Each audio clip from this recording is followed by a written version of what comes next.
Albertine Tremblay lit le manifeste poétique du livre « Les grands espaces germinent sous mes pieds » de Licia Soares de Souza. Que vais-je dire dans les pages qui suivent? J'y propose la lecture de quelques poèmes. Mais quelle sorte de savoir nous transmet un poème?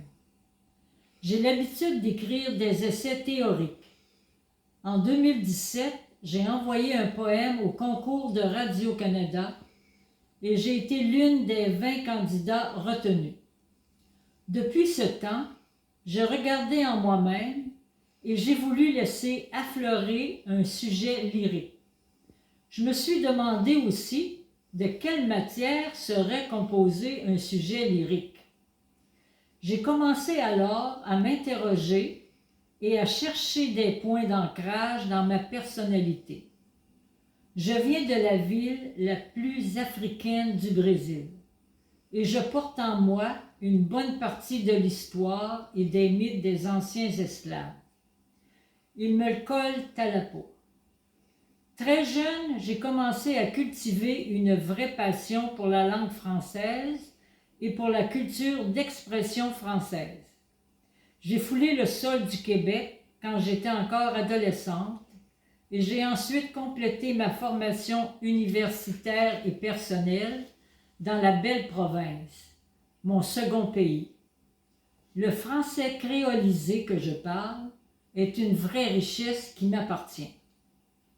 Et que disent mes poèmes? L'acte poétique n'est pas, on le sait, une liste de faits vécus. Il prend le fait tel quel et en défie le sens. Il crée une expérience sensorielle qui implique poète et lecteur dans un courant affectif apte à accepter ou à refuser les rapports au monde proposé. Il importe d'examiner la lisibilité du poème, car il dévoile la mobilité des mots dans un ensemble de sons et d'images rythmées. On dit que depuis longtemps, poésie ne rime plus avec beauté. Le poétique serait plutôt engagement, une actualisation de liens qui transcendent les simples continuités thématiques et stylistiques. Le poème serait, tout d'abord, discontinuité structurelle du réel. Il inverserait l'ordre des faits du monde grâce à la fonction esthétique. Celle-ci serait investie d'une grande célérité. Elle doit éveiller rapidement les affects sans laisser trop de temps pour l'irruption d'une réflexion. Il faut plonger dans le domaine de la non-discrimination, où les mots se touchent les uns les autres, ouvrant la porte à l'explosion de la sensibilité. La réflexion ne viendrait que lorsque nous sommes touchés et séduits par ces réseaux de mots et d'images qui imprègnent notre façon de voir le monde. M'intéresse tout d'abord la formation de mon sujet lyrique et hétérogène, et ensuite les arguments qui proposent une lutte mettent en jeu ces cris articulés qui enflamment nos concitoyens. Nous luttons sans cesse pour l'affirmation active de notre indépendance contre toute complicité passive. Nos discours de vivant sont les expressions rebelles de notre histoire rebelle. Quelle transformation du réel voulons-nous? Les Amériques ont été et sont dominées par cette figure monstrueuse d'un impérialisme destructeur, ce qui s'exprime métaphoriquement dans les vers relatifs au combat infatigable de refonte d'une terre injustement saccagée. Évidemment, je mets aussi mon corps en action. Je le fais parler.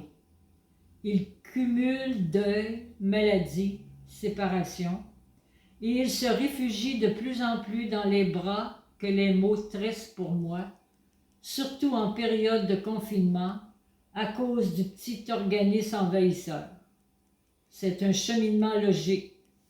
Nous devons nous façonner par des symboles pour traverser les sentiers de l'ineptie. Les espaces d'intimité entr'ouverts par les souvenirs instaurent également d'autres dispositifs capables de mettre en scène le dynamisme des mythes africains. Ce sont des signes véhicules des désirs de combat des populations démunies contre les classes opprimantes. Véritables représentants des forces de la nature, les dieux africains peuplent l'imaginaire des Brésiliens désemparés, quelle que soit la couleur de leur peau, comme des protecteurs contre le malheur. Dans la légende, ils sont nés des seins de la sirène Yemanja, dans la baie de tous les saints. Alors, comment rendre compte de cette surprenante révélation, de tant de significations affleurant au croisement des regards de l'auteur et des lecteurs devant la lisibilité des poèmes? Nous sommes confinés. L'être peuplé met l'acier en poudre, reforge les souvenirs, quitte ses antres pour pleurer et puis rire au gré de ces instants d'une contemporanéité séquestrée. C'est ça la poésie. C'est ça. La poésie peut se définir comme un acte de volonté qui inverse la valeur du sens et autorise un sens singulier